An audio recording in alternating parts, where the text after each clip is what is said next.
राजा रघुवंशी आणि सोनम, लग्न, हनीमून आणि मग थेट खून. हो, ऐकायला थोडंसं फिल्मी वाटेल, परंतु ही गोष्ट आहे ऑपरेशन हनीमूनची, जिथे प्रेमाच्या नावाखाली प्लॅन होता तो हत्या करण्याचा. राजा रघुवंशीचा मृतदेह मेघालयच्या दरीमध्ये सापडतो. पोलीस चौकशी करतात आणि मग धक्कादायक कथा उलगडायला सुरुवात होते. सोनमने अगोदरच स्वतःच्या मृत्यूचा बनाव रचायचा प्लॅन केला होता. हो, तो देखील एकदा नाही तर दोनदा.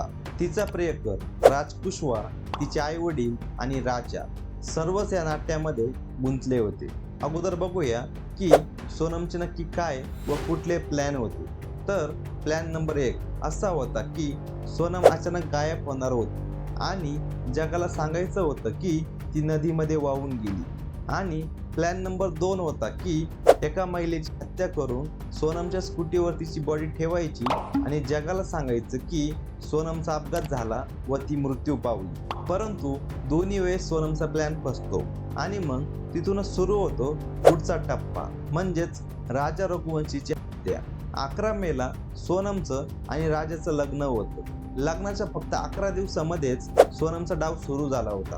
गुवाहाटीमधील कामाख्या देवीचं दर्शन घेऊन तेथून सोनम, तिचा प्रियकर राज कुशवा आणि त्याचे इतर साथीदार म्हणजेच विशाल, आनंद आणि आकाश या तिघांनाही गुपचूप मेघालयमध्ये बोलावते आणि त्यांना 50,000 रुपये एवढी सुपारी देते. आणि त्यानंतर राजाला 3 वेळेस मारण्याचा प्रयत्न होतो. ठिकाणं होती गुवाहाटी, नांगरिया आणि मावलकिया.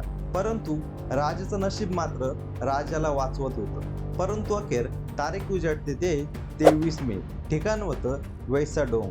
दुपारी 2:18 सोनम समोरच राजाची हत्या केली जाते आणि त्यानंतर त्याचा मृतदेह थेट दरीमध्ये फेकून देण्यात येतो. आणि त्यानंतर मात्र हे 4ही आरोपी काही मिनिटांमध्येच फरार होतात. राजाचा खून करून सोनम परत गुवाहाटी, सिलिगुडी, पाटणा आणि लखनौ मार्गे थेट इंदोरला पोहोचते. 26 मे ते 8 जून या कालावधीमध्ये सोनम एका खोलीमध्ये गुपचूप लपून बसली होती. तिचा पुढचा डाव होता की स्वतःच्याच अपहरणाचा कॉल तिच्या कुटुंबियांना करायचा, जेणेकरून सर्वांनाच असं वाटेल की राजाची हत्या करून सोनमला कुणीतरी उचलून नेलंय. परंतु तिचा हा प्लॅन पूर्ण होईपर्यंत पोलिसांनी तिला गाठलं आणि मग सर्वच उघड झालं. सोनम सध्या मेघालय पोलिसांच्या ताब्यामध्ये आहे आणि ऑपरेशन हनीमून अंतर्गत तिचा तपास देखील सुरू आहे. परंतु आता प्रश्न पडतो की हे प्रेम होतं की मग सूड, शादी होती की साजिश? मित्र, या केस बद्दल तुमचं मत काय? तुम्हाला असं वाटतं का की सोनम निर्दोष आहे की मग तरी? आपलं मत खाली कमेंट बॉक्समध्ये लिहून नक्की कळवा.